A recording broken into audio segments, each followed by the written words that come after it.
Hello mga kaibigan, kasalukuyan po nasusunog ang mga sasakyan dito sa may parking area ng NAIA Terminal 3 dito sa Pasay City, Manila, Philippines. Ngayong hapon na 1:30 ng hapon, ngayong April 22, 2024, araw ng Lunes po. So ayan po, ang dami na pong sasakyan ang nadamay, napakakapal po ng usok. Medyo na-delay ang pagdating ng mga bombero dahil napaka-traffic po ng lugar na ito. So wala pa pong dumarating ng mga bombero mga kaibigan sa kasalukuyan. Ang dami na pong nasunog ng mga sasakyan at sa huling balita ay umaabot sa 18 sasakyan po ang nasunog, ang apektado dito sa may parking area na ito ng NAIA 3. At karamihan daw po ng mga nakaparking dito ay pang ilang araw na nakaparking dahil may mga flight o may mga biyahe. So iniiwanan lang nila ang kanilang mga sasakyan dito at ang parking area na ito ay may mga damuhan. At kasalukuyan dahil sa sobrang init, heat wave dito sa atin sa Asia, tuyong-tuyo po ang mga damo kaya hinihinala na baka nagkaroon ng grass fire. Kaya baka may nagtapo naman ng sigarilyo daw, baka. At yan ang kung saan nagsimula ang sunog mga kaibigan. Kaya talagang dapat ingat po tayo sa ating mga ari-arian mga kaibigan. Dahil talagang iba na po ang panahon ngayon, napakainit po. Kaya medyo kailangan doble ingat po tayo mga friends. Dahil mahirap po yan.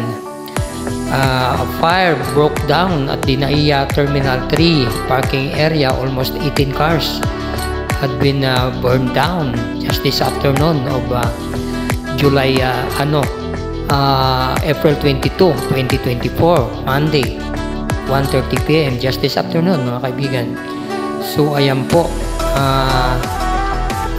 under investigation pa po kung ano ang naging dahilan ng pagkakaroon ng sunog na ito mga kaibigan, na talaga naman lot of cars had been affected. So kasalukuyan pong iniimbestigahan mga kaibigan itong nangyayaring sunog ngayong hapon dito sa NAIA dahil talaga namang itong buwan ng April natin ay talagang fire month. Talagang kailangan mag-iingat tayo, doble ingat po. At may mga sumasabog pa nga po mga kaibigan, natural dahil may mga gasolina po yan, mga sasakyan. Kaya talagang puputok at sasabog po yan. So ayan po, nagdatingan ng mga bombero, medyo na-delay dahil nga po sa traffic ang lugar na ito mga kaibigan, dahil papuntang NAIA po ito dito sa Pasay. So medyo natagalan ang pagdating ng mga bombero, hindi agad-agad nakarating. At sa kasalukuyan ang sabi nga ng namamahala, kailangan daw talaga mag-iwanan ng isang bombero ngayong panahon ng tag-init dito sa NAIA. Kailangan meron ng nakaantabay lagi na bombero upang mapigilan kaagad kung ano man ang mga sunog na magaganap sa mga darating na araw mga kaibigan. So dapat talaga mayroong standby na fire engine or fire truck na nakaantabay dito sa NAIA mga kaibigan. So ayan po mga kaibigan ang kasalukuyan nangyayari. Kasalukuyang inaapula pa po ang apoy, napakakapal po ng usok. Look at that, a very thick smoke from the fire from the cars. Almost 18 cars have been burned down. Look at that.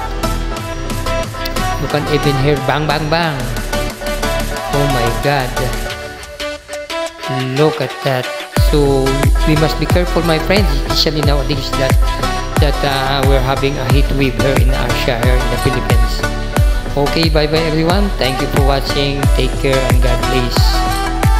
Take care everyone. Ingat-ingat po. Kasi talagang panahon ng mga sunog ngayon dahil summer, malakas pa ang hangin kaya mahirap apulahin agad ang apoy mga kaibigan.